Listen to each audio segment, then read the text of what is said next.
welcome back. We're 2 hours in, and we're having fun. And I appreciate you guys trying to educate me. I'm learning. My good friend Alex is recovering from surgery, and she, too, tuned in and was wondering why I'm still having to explain who pays tariffs. That we thought this was settled, but apparently not. It's fine. The challenges that we have with tariffs are that we have a spending problem.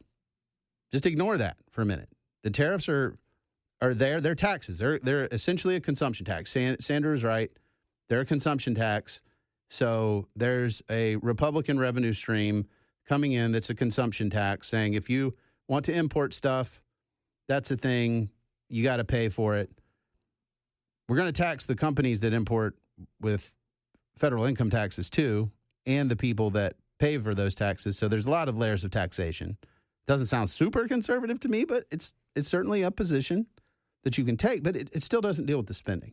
And Joe was very patient, and Joe was talking to us at the end of last hour, and I promised that we get back to him. So, Joe, thank you. Keep rolling, man. Yeah. When I was saying, like, my second part, my biggest hope was that because, like I said, there's a little bit of, with this tariffs, he's bringing money in. Mm-hmm. I don't agree with them on an ongoing basis. But what my biggest hope was that Congress, because we're spending $2 trillion more every year than what we're bringing in. Yeah. And they have a projection of what's going to come in. Yeah. So my hope is that Congress, for once, while we have the power to say this is what we're going to spend and actually get it passed, and then all the future times, regardless of who's in office, when they try to play this game of, no, we're going to close the government if you don't give us more money, then we stand our ground and close the government. And then the continuing resolutions will stay at a lower amount. Yeah, I mean, my take on it is, why would you believe that has a snowball's chance in hell of happening? Well, I mean, I'm kind of joking, but like they haven't helped us out at all. Right, and that's what I had told a friend of mine. I said, you know what, I am done if they don't do that during this administration, because as far as any hope, because they have the chance now to actually do that, to actually just look across the aisle and say, this is all we're approving. Keep the government shut down if you want, but we're going to stand our ground. And if they do that, I believe eventually the Democrats will cave. Even if it takes a year or two, they will eventually cave. And once you get one budget passed, even if it's just within, $1 trillion, even if we cut it by $1 trillion, then all future spending, every time they try to raise it more than what they're projected coming in, then we just stand our ground. And then eventually...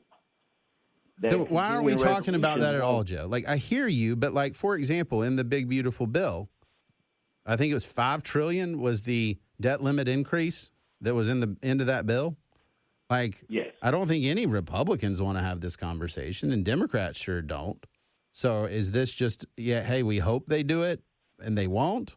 Or is it like, how do we hold them accountable for this?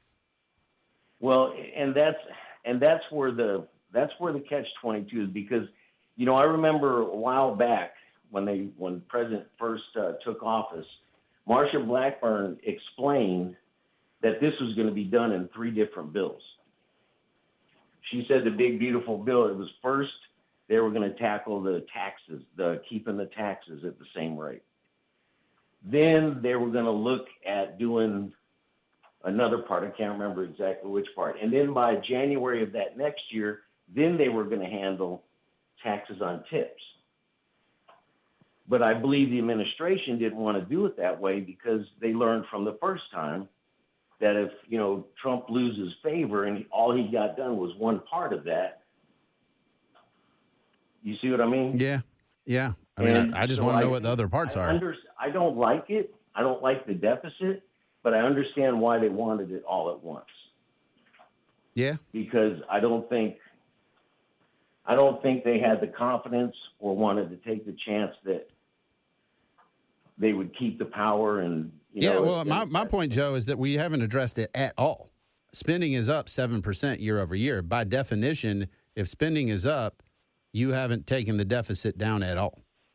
You've in fact spent more. And I agree with you. I agree 100%. And like I said, there's a lot of things in the big beautiful bill I didn't like, and I don't really like the tariffs as a solution to it.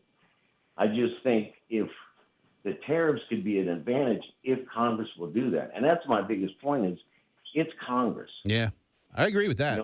Congress is the issue here because both Republican and Democrat, for whatever reason, I don't think they really believe the deficit is a problem, to be honest with you. Joe, I think they think we can just go into perpetuity and, you know, that's the issue I have, because we need to do a balanced budget. That's what needs to happen. And then we need to hold the feet every time someone threatens to shut down the government, let them do it. Yeah. Well, I appreciate it, Joe. Thank you for the call, man. Yep. I appreciate you. All right. Bye. So I think Joe's onto it, but it's just really hard because we don't hold him accountable. And there was a really good 1607 texted in and said, tariffs, here's the way it works. I make a hammer, America makes a hammer. I'd pay my workers a penny, you pay your workers $5 an hour. My hammer outcompetes yours due to price. Funny you'd say that. I love Estwing hammers. They're great hammers. They're made in America. They're awesome. And I pay a premium for it. But if somebody is just tacking up frames around the house and they want a hammer that's $1, why don't they get to make that decision? Like, I hear you guys saying buy American. America's better. Okay. So you're not going to shop at Walmart. Because I think that's the problem is people are like, buy American, buy American, buy American. I agree with you. On a lot of stuff, I buy American because it's better quality. It's a better thing. But the idea that, well, tariffs level the playing field. No, tariffs make it works for everybody, because the American company says, you know what? I don't actually have to compete against those because the government's putting its hand on the scales and making those hammers more expensive. So now I don't have to improve my quality. I don't have to be a better quality because government's basically squishing on my competition. And I just don't, this is where I'm trying to understand, because I don't like the government putting its hand on the market scales. I don't like the government telling me, here's what you can buy, from whom, and where. If I want to buy cheap stuff because I value price over quality for something that, toilet paper. I don't need my toilet paper made in America. I just don't care. But I may want my hammer made in America, and I may want my car made in America. I've got one of those.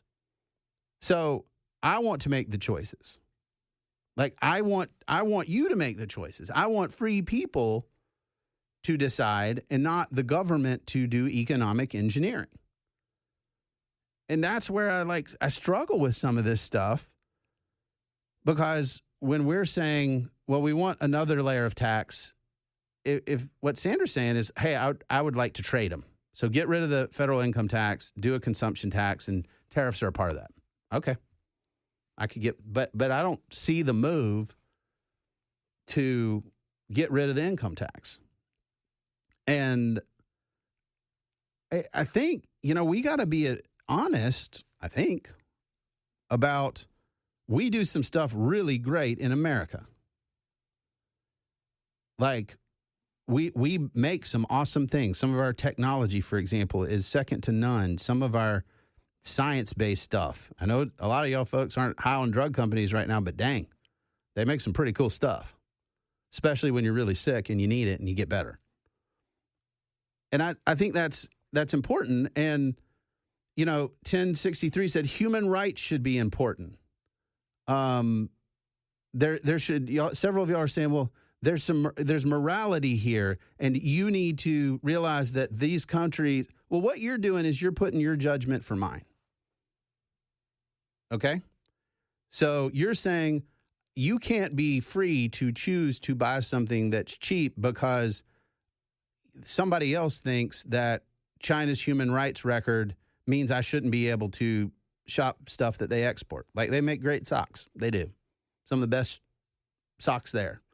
If you want to say ban anything from countries with human rights abuses, okay, that's certainly possible. But then again, I think a lot of y'all like to shop at Walmart. I don't think you want the prices to go through the roof. And that's fine. That's your choice. And I think that we as consumers need to be free to make those choices and not have politicians tell us what we need to do. Now, the government does need revenue. I'm not no tax government is just weird. Like, we need to feel the burden of our government. Why? So that we reduce it. Because right now, all this borrowing is what I'd go after. Because that's the pressure release valve. It's, well, let's go borrow. And when you borrow instead of tax or instead of cutting spending, it's sort of no man's land. It kicks it to the future. And so what I'm concerned about is that we just don't feel it. Like, we have a very burdensome government. It is very large and getting larger. The bureaucracy is expanding. We hadn't really talked about the fact that, you know what? Like, the tariffs require a big new bureaucracy because you have to enforce the tariffs. So it's more bureaucrats, more government. That's like, by its nature, it's got to happen. So I get it. But I think that here's 1063. It says, okay, I'm going to have a slave in my house making your hammers. I want to sell you one. You want to buy? No, I don't. But that's my choice. When the government makes the decision for me and says, well, you can't buy that from that country or this from that country, we've decided that you can't make an informed choice. The government puts its judgment in the stead of mine. And as a conservative, I have a huge problem with that. I don't care what the party is that's in charge. Phyllis wants to talk imports, but we got to take a break first. I'm Cameron Smith. This is the Matt Murphy Show on Super Talk 99.7. We are rolling. Phyllis has some thoughts on imports, and I want to give Phyllis an opportunity to tell us those thoughts. Phyllis, what are you thinking? Hi, thank you for taking my call, Mr. Smith. No problem. I appreciate you saying, yes, of course, you can get some items are cheaper from China. And I haven't purchased Nike sneakers in over 7 years because of their factories. I'm one of them, right? Okay. But there's a bigger issue here with China. Okay. Because if you remember, China at some point was importing dog food, and dogs were dying. Do the search, you'll see it. The problem with China is, if you look at the ingredients and the materials they use in their products, for instance, polyamide and these plastics, which is plastic, an outright plastic, known to cause cancer, especially the polyamides, they use it in the clothing they make. Okay. Shein, SHEIN, cheap clothing, teenagers are buying it up like crazy. Their clothing, the coating in it, the fabric in it, causes cancer. It's a fact. So the problem with China is, forget it, that everyone thinks, oh, well, Chinese, look, they're out doing it because they're paying their workers less money.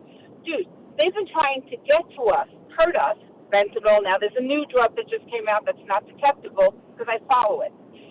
And it's amazing how they try to get to us and hurt us in ways that are just, you wouldn't even believe it. But so you would just ban trade with China and just say, no, we're not going to trade with you. Not ban trade with China. This is what I would do. If you go on Temu, they actually will tell you which some of their products that cause cancer, and it's banned in California. Out of all the states, California, right? Right. There's certain, like we have GMOs in our food, parabens. The EU doesn't, right? Sure. We're trying to ban that.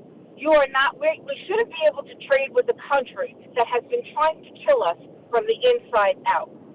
We should not. We should regulate how we do business, which corporations we do business with, and if you are selling products that are going to cause cancer, it's a fact. You have no business selling in our country. You just don't, because at the end of the day, their goal is not to is to make money. They're about money. They're not. they'll do it at any. So we should like ban cigarettes too, right? No, cigarettes. Listen, when you're buying cigarettes, you know that cigarettes are going to cause cancer. It's a fact.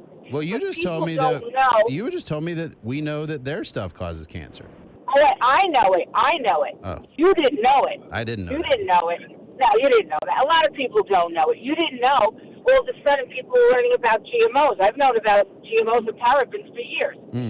Why didn't you? A lot of people don't know it. Why is it banned in the EU? But here we can have. So couldn't we just couldn't the government just inform consumers and like tell them, hey, this will give you cancer, and then you can choose if you want to buy it or not? I think that's fine, but unfortunately, I think when you have people who really want to have things and own things and don't have the means to pay more money, I'm an advocate for that underdog, and I don't think they're going to go and buy it anyway because they just don't care. They just want to have what they want to have. And I personally, because I've seen cancer in my family and I've just seen but what aren't you saying, Phyllis, let me ask you a question. Aren't you saying that if they're going to buy it because they want to, you're just saying that you don't think they should be able to buy it? I don't think, they should, being able to buy it is one thing. I don't think in the country we should allow certain things to be in our food, in our clothing, in our plastics. No, I don't think we should have that even allowed in our country. I don't. Okay, that's a fair take. Well, I appreciate that take, Phyllis. I mean, that makes sense. Oops, I think we lost Phyllis. Well, but Phyllis is taking a point that I've heard a lot of people take, especially, my family was in the homeschool community for a lot of time, and they're like, look, there's these toxins and all this consumer stuff, and we don't want it. We don't want to buy it. 1607 says, you sound like a country club Republican, Cameron, if you think it's okay to sell poison. Okay, so alcohol is a poison. Tobacco is a poison. Sugar ultimately is a poison. I mean, I can kind of go down the list of things that we allow free people to do that aren't good for them. Like, that's kind of the challenge here for me. Like, I hear what you're saying, but I think it's the job of the government to make sure consumers are informed. I think Phyllis is right about that. I mean, if there are cancer clothes and I'm wearing something that's going to make me have cancer, I need to know about it. Gene says everything causes cancer in California. I don't think Gene's wrong because I've seen the cancer warnings in California, and it's literally everything. But if you tell a consumer, hey, that's going to kill you, then I think the consumer can decide, right? It doesn't mean they'll decide the way you want, but that's freedom, I think. And I think we should be for that. I'm very, very pro-freedom. I think, again, that's a conservative thing. And so I get it that China is wanting to sell us stuff that, might harm us, but we need to let consumers make those choices as opposed to the government. That's just a conservative thing. We got to take a break. I'm Cameron Smith. This is the Matt Murphy Show on Super Talk 99.7. Welcome back, Wild Ones. This is the Matt Murphy Show. I'm Cameron Smith. One of the questions on the Super Talk text line, 615-737-9986, was, why are we talking about this? Like, what about current events? Like, what's going on? Well, the current event is that the Federal Circuit Court of Appeals, in a 7-4 decision, struck down Trump's IEEPA tariffs and said, no dice. That order is stayed until October 14th, so the administration has time to appeal to the Supreme Court. And I'm actually looking forward to this because I'm okay with an administration. Every executive branch in my lifetime has tried to expand executive authority, has basically said we can do what we want. We just have to find some justification. Y'all remember Joe Biden did this with the student loan forgiveness stuff. Here, the court has basically said that regulate importation under IEEPA does not mean impose tariffs. It said that tariffs are a form of taxation, and Constitution vests the taxing power squarely in Congress. So Congress may take a vote. They're gonna take a vote on the Epstein stuff, thanks to Thomas Massie. They may take a vote and say, hey, we want to support Trump's tariff regime. We think it's the right call. It's the right policy. And then Trump will have the authority to do it. Or the Supreme Court could side with the dissenting judges in this case and say that, okay, if there's an identified national emergency, then the president has to have the ability to impose tariffs.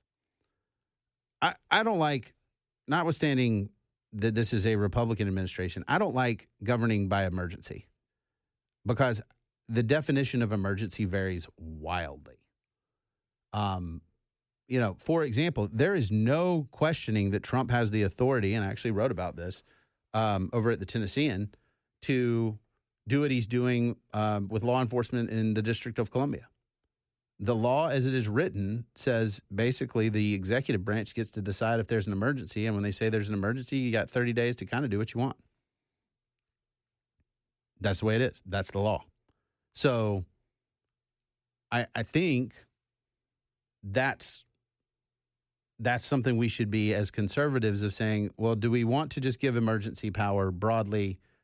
I think the answer is no to anybody. That if there's a true emergency, like we're under attack, like from a sovereign nation, like a Pearl Harbor style attack, like, okay, cool. I can get behind that. But when it goes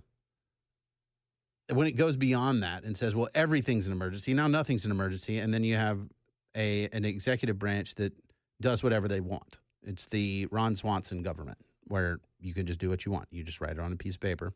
And I think that's probably the bigger question I have, in this educational endeavor, is the way I always looked at the Constitution, and the Constitution is pretty clear that the executive power is vested in the President of the United States, and that the president's job, amongst other things, is to make sure that the laws are faithfully executed. That's not that controversial. What this administration has done that's different than other administrations is said, well, if Congress doesn't tell me no, if Congress doesn't tell the Trump administration no, then the executive authority means I can just kind of do it until they stop me. And that's just a different reading. 7882 says, do you think he has the right to send troops to Chicago? What would be the statutory authority there, would be my question. Yeah, pursuant to what law? D.C. is an easy one. Like that's a federal enclave. It's handled differently.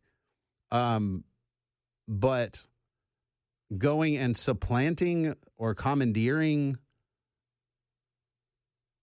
the Chicago police, for example, I just am not familiar of the legal authority that says he can do that. The same thing with the flag burning. That's another good one.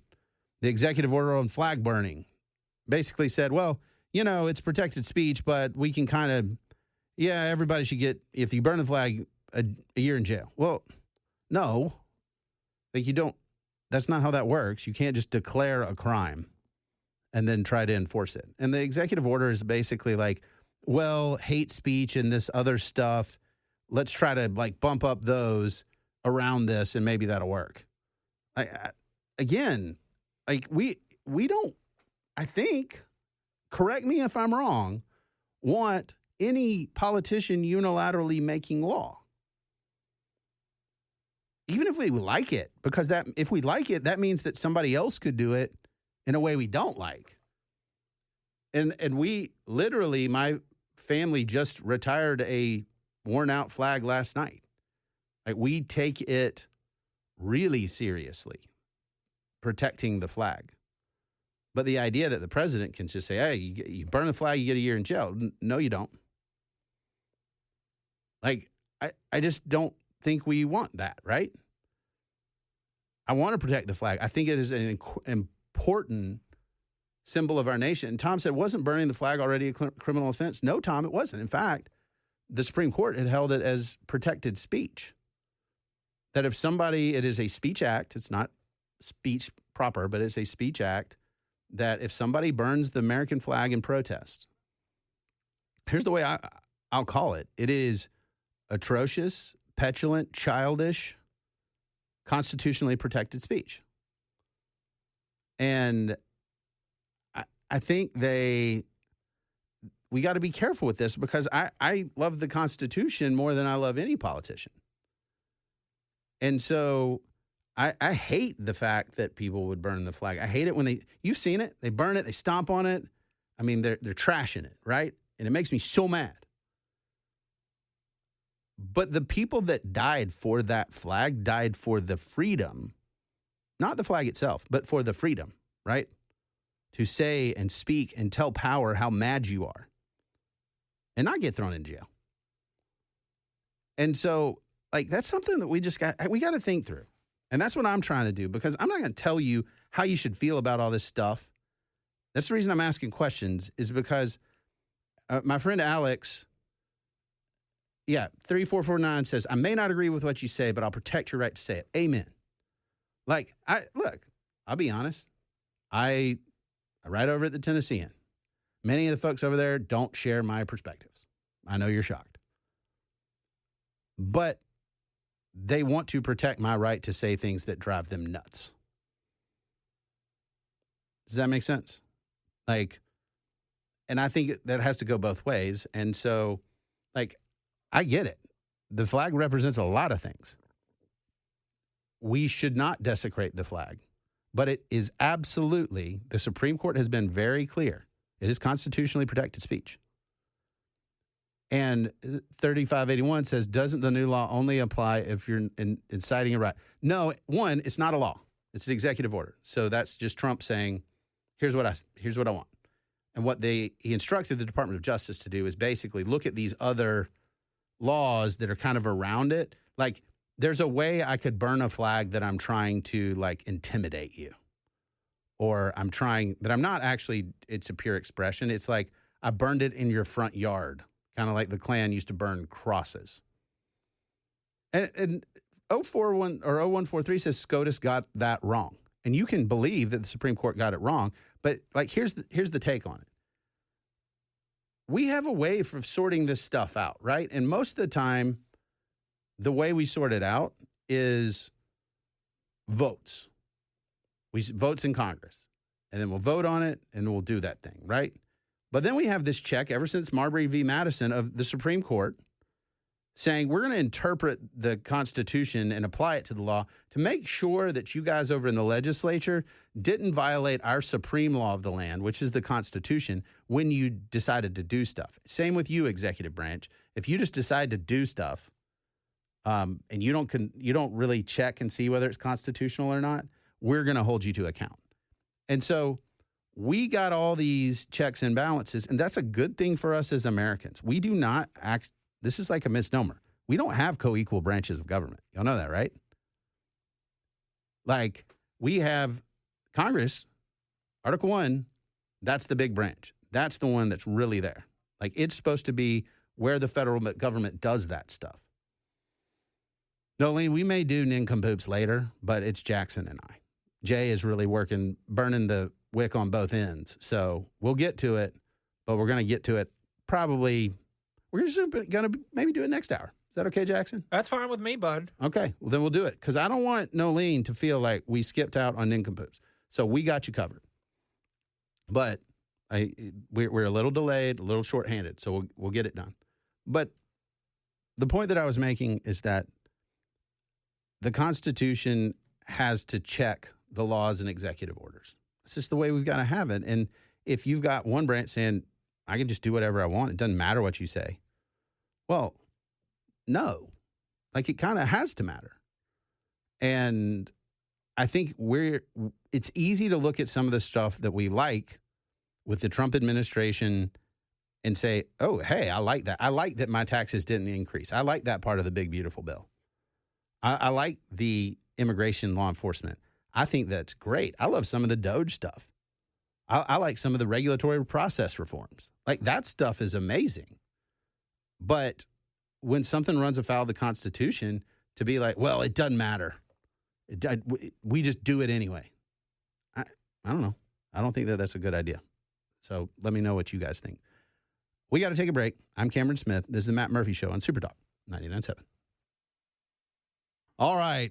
Well, we'll have to get Jay's technical issues fixed because we got a little timing issue there, but that's all right. I'm sorry, Cameron. It's on me, man. No, you're okay, dude. You're trying to do all of everything. Yeah, I got about 40 balls jumping around in here. You and Marco Rubio. I love it. You know, he's got a million different jobs for the administration, so good on him. A couple things, and we'll wrap up, and then we'll get to nincompoops on the other side of the hour. Yeah, I don't think that we're in a situation where we have to make some choices about what we prioritize. And if the answer is like we're on team red or team blue, and that's the highest order thing, okay. I think that what I'm trying to understand is the way I've approached this is there's some things that like are rocks in the stream I'm not willing to move. The Constitution being one of them. The separation of powers being another. I think it's really important, regardless of who's in power, because it changes all the time, right?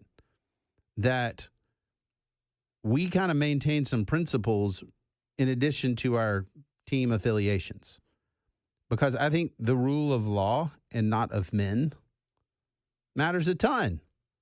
I don't want government by the whim of Biden or Trump or Obama or even Ronald Reagan. The idea that there's sort of somebody that just unilaterally gives edicts is funny when it's Ron Swanson on Parks and Rec. It's not funny when it's the President of the United States. And so I don't really care who's in power. I think that's an important one. And the rule of law is something that matters, that when Congress passes a law and the president signs it into law or Congress overrides the veto, that's the law.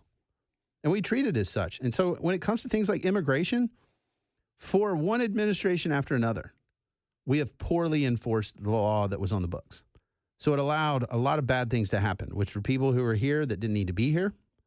It allowed people who weren't criminals to come here illegally, build a life, and then get disrupted when somebody changes their mind and decides to enforce the law.